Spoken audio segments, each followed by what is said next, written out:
Hello friends, मैं हूं रविश और आज बात करते हैं सौरव गांगुली के पहले मास्टर स्ट्रोक की, यानी कि डे नाइट टेस्ट मैच की हम बात करेंगे जो कि पहली बार भारतीय सरजमी पर खेला जाएगा।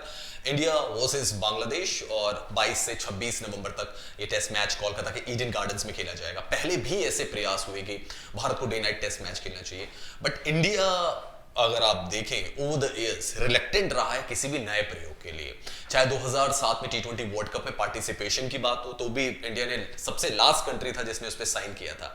डीआरएस को लेकर भी इंडिया रिलेक्टेंट रहा, उन्होंने डीआरएस को लेकर भी साइन नहीं किया और जब तक एमएस धोनी थे भारत डीआरएस के लिए तैयार नहीं था। रिजीम चेंज हुआ, विराट कोहली आए तो भारत डीआरएस के लिए भी गया।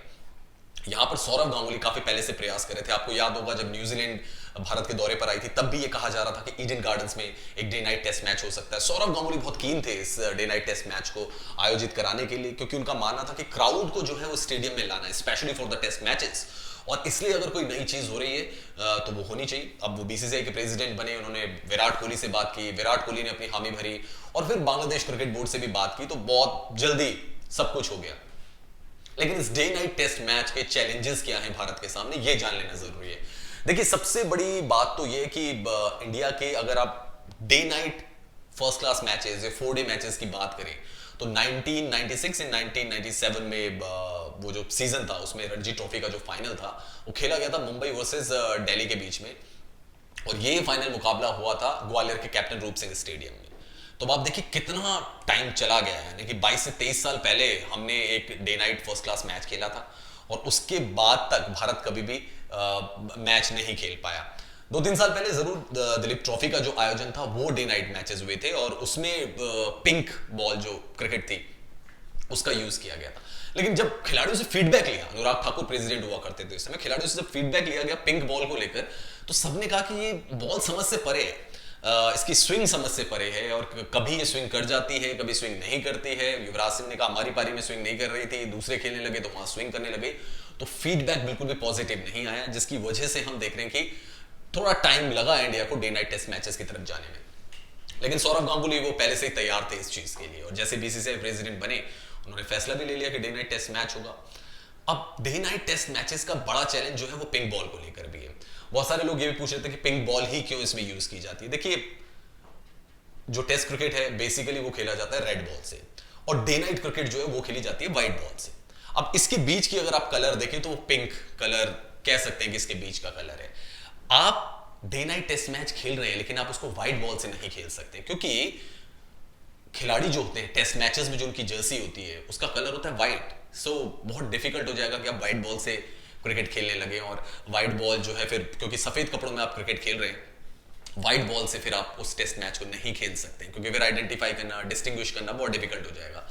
एक चीज और भी है, क्योंकि व्हाइट जो कुकाबुरा बॉल होती है उसको आप 90 ओवर तक यूज नहीं कर सकते एक ही बॉल को। आप देखते हैं कि जब वनडे क्रिकेट भी देखते हैं, वनडे क्रिकेट में भी 30-35 ओवर के बाद तो गेंद खराब हो जाती है और कई बार अंपायर्स को उस गेंद को चेंज करना पड़ता है, तो ये एक बड़ी प्रॉब्लम रहेगी। अब बात करते हैं पिंक बॉल की। पिंक बॉल में जो हमने क्रिकेट देखी, देखिए अभी तक डे नाइट टेस्ट मैचेस की अगर मैं बात करूं तो 11 डे नाइट टेस्ट मैचेस हो चुके हैं, सबके ही नतीजे आए हैं। 3 और टेस्ट मैचेस होने हैं जिसमें से 2 तो ऑस्ट्रेलिया खेलेगा और 1 इंडिया ने खेलना है। पिंक बॉल में भी जो सबसे बड़ी दिक्कत आती है वो भी यही है, क्योंकि टेस्ट क्रिकेट जो गेम है ये पूरा स्विंग और जो बॉल का गेम है, क्योंकि इसमें बॉल को बनाना पड़ता है। आप देखिए कि रेड बॉल यूज होती है टेस्ट मैचेस में, और जो डे के टेस्ट मैचेस होते हैं उसमें रेड बॉल यूज होती है। और आप हमेशा देखिए कि जो टीम होती है, जो बॉलिंग साइड होती है, वो हमेशा एक साइड शाइनी होती है, एक साइड जो है वो रफ साइड होती है, और उससे पूरा गेम चलता है। और आप देखिए कि 80 ओवर के बाद जो है वो फिर बॉल को जो है चेंज कर दिया जाता है। फिर जो बैट्समैन, जो कप्तान होता है, उसके पास एक विकल्प होता है कि वो सेकंड बॉल ले सकता है, न्यू बॉल को ले सकता है 80 ओवर के बाद, अगर नहीं चाहता। जैसे धोनी ने भी एक टेस्ट मैच में किया था और 140 ओवर तक एक ही गेंद से उन्होंने खेला था, और रेड बॉल में पॉसिबल है। पिंक बॉल में अभी भी लोग यही सोच रहे हैं कि ये क्या इतना चलेगी इंडियन पिचेस में, इंडियन कंडीशंस में। देखिए, ऑस्ट्रेलिया ने तो ट्राई किया, न्यूजीलैंड ने भी ट्राई किया, पाकिस्तान ने भी दुबई में डे नाइट टेस्ट मैच खेला था। तो इसको लेके वेयर एंड टेयर को लेके बड़े सवाल रहते हैं। फॉर्मर क्रिकेटर हैं अमित भंडारी, उनका भी ये कहना है कि क्या हम पिंक बॉल को 60 ओवर में या इस दौरान चेंज किया जा सकता है, नॉट द 80 ओवर्स रूल इस पे लागू ना करें आप, वो चेंज किया जा सकता है। और अमित भंडारी का ये भी कहना है कि बहुत अच्छा प्रयोग है ये, फास्ट बॉलर के लिहाज से बहुत अच्छा रहेगा, क्योंकि अमित भंडारी खुद भी फास्ट बॉलर रहे हैं। हमारे जो क्रिकेट एक्सपर्ट है और भारत के जो पूर्व स्पिनर हैं मनिंदर सिंह, उन्होंने थोड़ा सा इसमें चिंता जताई है स्पिनर्स के लिए। उन्होंने कहा कि भाई आप डे नाइट टेस्ट मैचेस खेलने जा रहे हैं, नवंबर में आप डे नाइट टेस्ट मैच खेलेंगे और उसका आधा जो पार्ट होगा वो क्योंकि इवनिंग के बाद खेला जाएगा, तो स्पिनर्स के लिए उसमें कोई मदद नहीं होगी क्योंकि ड्यू गिरेगा और स्पिनर्स जो है फिर उनको दिक्कत होती है बॉल को फेंकने में, तो फिर स्पिनर्स का रोल जो है वो कहीं से कट ना जाए, ये सबसे बड़ी समस्या हो जाएगी। फिर स्पिनर्स का रोल क्या रहेगा जब ड्यू गिरेगी, बॉल को ग्रिप नहीं कर पाएंगे, तो कहीं जो टीम है वो रिलक्टेंट ना हो जाए स्पिनर्स को अपनी प्लेइंग 11 में इंक्लूड करने के लिए।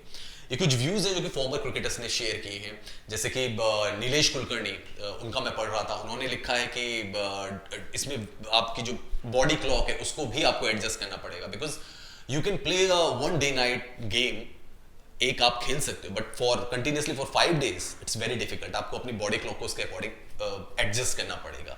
तो ये कुछ कंसर्न है डे नाइट टेस्ट मैचेस को लेकर, लेकिन सबसे बड़ा सवाल यही है कि अगर टेस्ट मैचेस को बचाना है तो क्या अब यही जरिया रह गया है कि हमें डे नाइट टेस्ट मैचेस का आयोजन करना पड़ेगा। वैसे अगर आप देखें ऑस्ट्रेलिया डे नाइट मैचेस उन्होंने स्टार्ट किया था, डे नाइट टेस्ट मैचेस, लेकिन इंग्लैंड और ऑस्ट्रेलिया में क्राउड आती है, स्पेशली एशेज में तो हाउसफुल ही रहता है। इवन जब मैंने बॉर्डर गावस्कर सीरीज कवर की थी अभी, उसमें भी इंडिया ऑस्ट्रेलिया की टक्कर देखने के लिए क्राउड काफी वहां पे आया हुआ था, लेकिन इंडिया में क्राउड बहुत कम हुआ है। जैसे कि विराट कोहली ने भी रांची टेस्ट मैच के बाद कहा कि हमें जो परमानेंट सेंटर्स हैं, जैसे ऑस्ट्रेलिया में परमानेंट सेंटर्स हैं, वही टेस्ट मैचेस होते हैं, वही हमको करने पड़ेंगे। अगर हम remote corners of the country या कॉर्नर्स ऑफ द कंट्री या जो टेस्ट मैचेस के परमानेंट सेंटर्स नहीं है वहां करा रहे हैं, तो शायद क्राउड की प्रॉब्लम हो सकती है।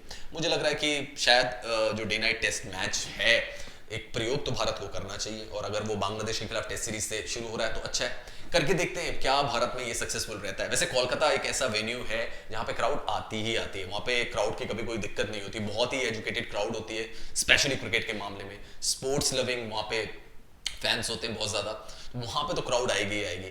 बट आई होप कि ये जो डे नाइट टेस्ट मैच है, इंडिया के पास इनफ टाइम नहीं रहेगा प्रिपरेशन का। सौरव गांगुली ने एसजी को भी बोला है कि जल्द से जल्द वो बॉल बनाए ताकि भारतीय टीम उसमें प्रैक्टिस भी कर सके, पेसर्स को भी अपना तालमेल उसमें देखना पड़ेगा, तो एक अलग तरह का प्रयोग होगा। बट आई होप कि मज़ा आएगा डे नाइट टेस्ट मैच को देखने के लिए। और ज़्यादा जानकारी के लिए आप हमारे YouTube sports channel NN sports को सब्सक्राइब कर सकते हैं। न्यूज़ स्टेट के नाम से हमारा फेसबुक, इंस्टाग्राम और ट्विटर का पेज है, उसको लाइक कर सकते हैं और उस पर कमेंट भी कर सकते हैं।